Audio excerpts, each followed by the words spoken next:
Hello, we are URET using renewable energy today. The A-team, as I like to call ourselves. I am Jordan O'Neill, CEO of the company. Got Joe Williams, who is the graphic designer and researcher. Scott Saunders, researcher. Lloyd Evans was a researcher and graphic designer. And unfortunately, a very important person in our team couldn't make it today. It was Tash Davies. She was head researcher. The problem was to find a renewable way or a renewable energy source that will pay back itself after 2 years, like the previous group, Tulip. Tulip, basically a bacon slicing company, international. They started off as Roach Foods in the early 60s, and in 2004 were bought by Tulip, who are a bacon or Danish bacon factory for packing and selling off to major supermarkets like Tesco's and Morrison's and Lidl, Iceland, Aldi, Asda. They're kind of making it big time.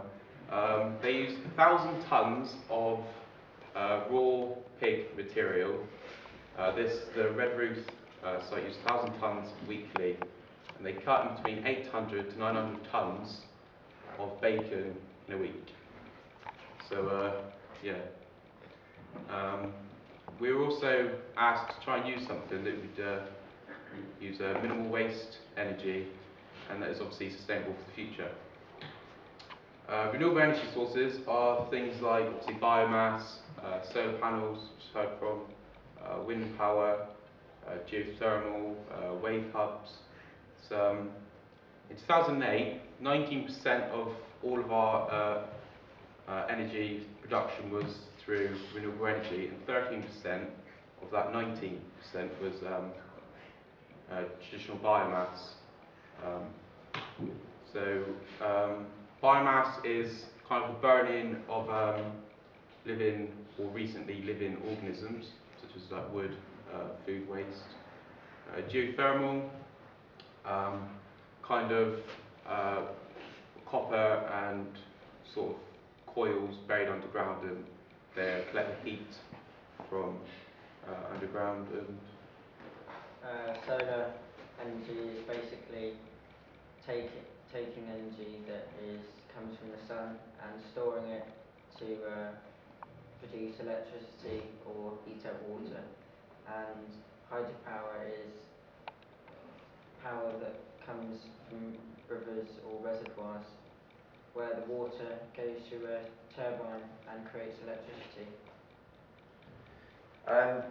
Wind power is like the production of electricity through the energy produced by wind, and this can be done via wind turbines, and there's horizontal axis wind turbines and vertical axis wind turbines, so a lot of things. And wave power is production of electricity through the currents that are produced in the oceans, and it's done through grid, which is attached to wave hub. Yeah. Which is obviously on the seafloor, as they recently did at Hale. Our mission and plan was to find a way of helping Tulip manage their energy consumption needs and costs by renewable energy, but to break even or make a small profit within a very tight deadline of 2 years. And we were given £80,000 to spend, which is very kind of them. Our conclusion is that after weeks and weeks of agonising research, we narrowed it down to obviously the three most popular ones were solar, wind, and biomass. Wind power, we had a 5-year return. Obviously, where they are kind of World Heritage sites, so we're not be able to put a 12-metre high wind turbine anywhere near where they are. And the scale of Tulip is A wind turbine, the biggest wind turbine, which costs £160,000 to buy, produces 70,000 kilowatts per year in obviously a windy area. That is not even enough to cover Tulip's electricity consumption over 1 month during day shifts. So use a lot of lights. Solar, obviously where we are, not very sunny. It's a 10-year return, probably more. And biomass, tight, but we reckon a 2-year return, possibly. Tulip in Redroof have actually recently bought a new building next door to where they are, because the company went bust. The company next door went bust. So our plan was to, if we could install the biomass heat furnace into the into the new building, as opposed to the existing building, then it means that they wouldn't have to shut down for a couple of days to install. They wouldn't have to rip out already what they have. If they do it as they go, then obviously the maintenance costs will be easier, and less maintenance costs. Pretty cool drawing there, actually. There's the new building, size-wise, and you can't actually see it, but in the corner there's sort of the size of the biomass boiler, what it would kind of take up. What we're proposing, we think the best way to make Tulip more green is through biomass. Boilers, commercial boilers, cost approximately £20,000 to £30,000. Tulip, probably looking at the lower end of the scale of that, because they really need to heat the water that they use for hand washing, which is what they asked us to look at, 62 degrees. So obviously you don't need a furnace burning at thousands of degrees to heat water to 62. Wood chippings per tonne cost about £300, so obviously that would last for a few weeks, quite fine. And the boilers these days come fully automated and thermostat controlled, so really need to hire someone for cleaning it out. They don't need to obviously control the temperature. There are some of the boilers, obviously the larger types of furnaces, one on the left with the 3 times the size of a man. Slightly smaller boilers which don't really get as hot, and that's just a pretty picture on the bottom. Lloyd, quite happily answer your questions. Any questions? Okay. Did you get the short straw or something? Yes, his fault for not turning up last week. Where would you get the fuel from?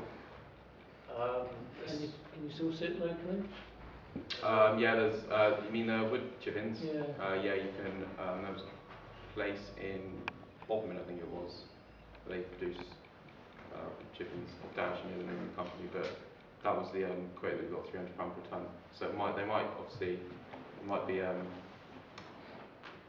cheaper places for it, but either that or Tiddywoods, I don't know if you choose.